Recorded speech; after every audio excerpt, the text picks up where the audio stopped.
Hey, what's going on, guys? Welcome back to the channel. I just wanted to go over my top 10 favorite figures of the year. So this is going to include any line that I collect.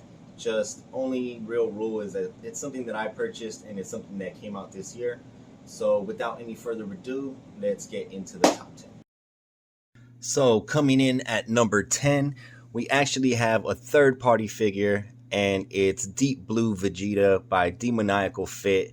And honestly, this is the first time a third-party figure even tops any list for me. I'm so surprised at the quality of this figure and how great it turned out to be.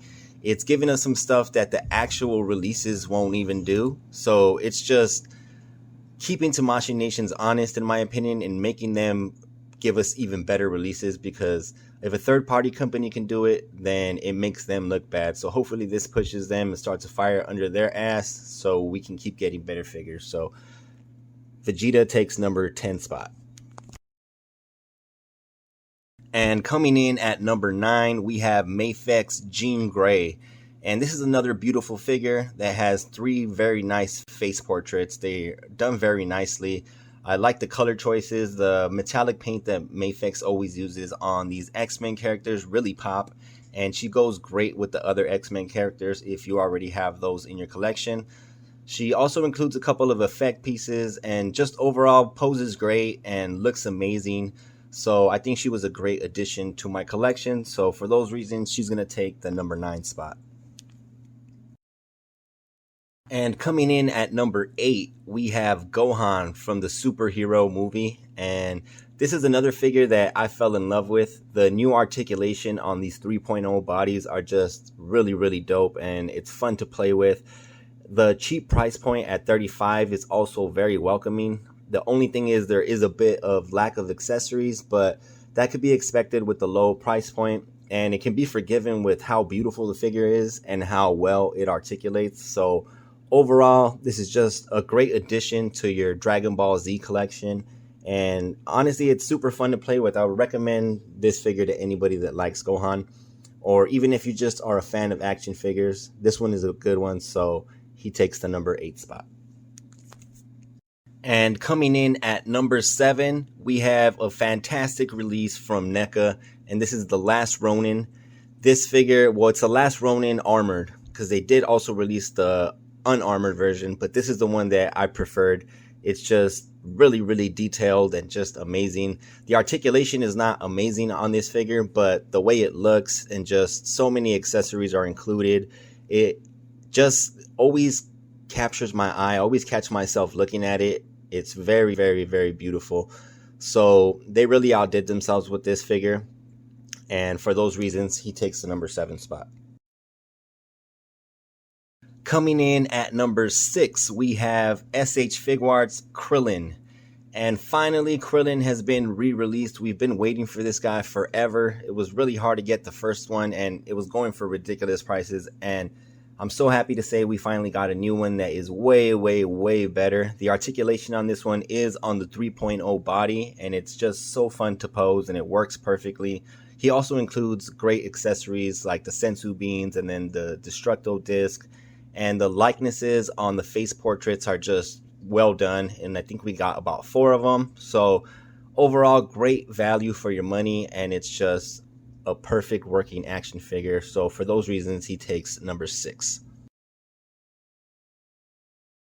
And coming in at number 5, we have the Mafex Classic Costume Spider-Man.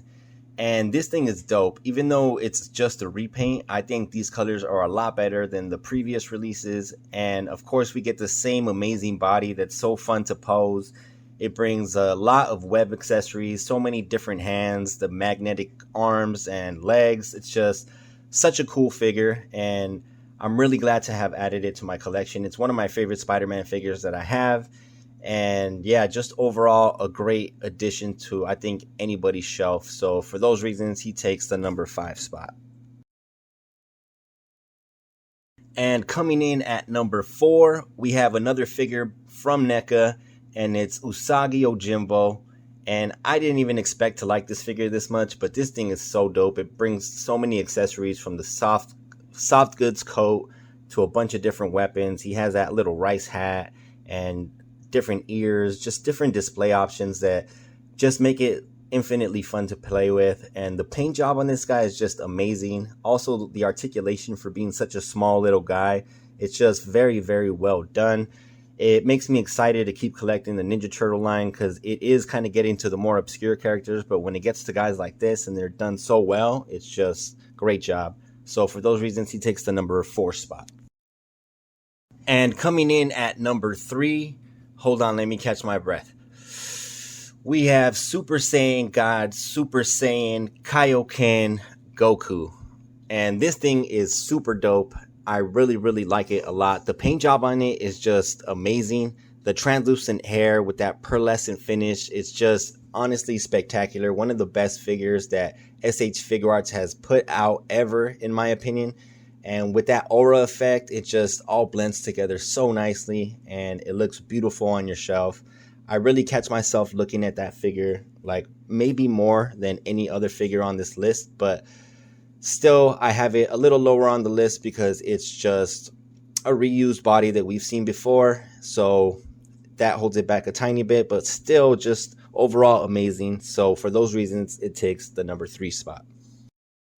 And coming in at the number 2 spot, we have another NECA Teenage Mutant Ninja Turtle release, and it's the Secret of the Ooze 4-pack. And this thing is amazing. I just love the new paint job on the figures. I didn't know if I was going to really like them because they were so similar to the first releases, but the new shading on the shells, the lighter green, and the accurate face portraits are just really nice and well done. It's pretty much what you come to expect from NECA now. They're just always knocking it out the park with these paint jobs. I could have done for maybe a new sculpt, but at the same time, they're very similar to how they looked in the first movie, so it makes sense to keep the bodies pretty much the same. The real differences come in the faces, so I think you can tell, obviously, especially if you're a fan, you can differentiate the first movie and second movie faces, no problem. So you can tell that NECA did nail it. So overall, just a great release. And for those reasons, it takes the number 2 spot. And coming in at number 1, my favorite action figure of the year is Peter B. Parker by Sentinel. And this thing was expensive, but this thing was also amazing. And it came packed with accessories.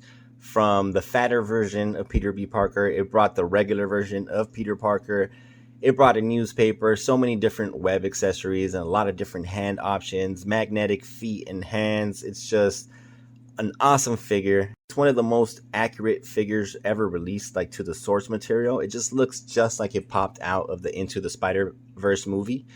And yeah, it's a lot of fun to play with. And overall, so detailed and just done so nicely. I don't even know what else to say about it, but it's just the best figure that I own probably, and he takes the number 1 spot. So yeah, that's going to be it for my top 10 list, guys. Thank you for watching. Let me know what are your top 10 favorite action figures of the year in the comments. Feel free to leave a like, comment, and subscribe if you want. Take care and peace.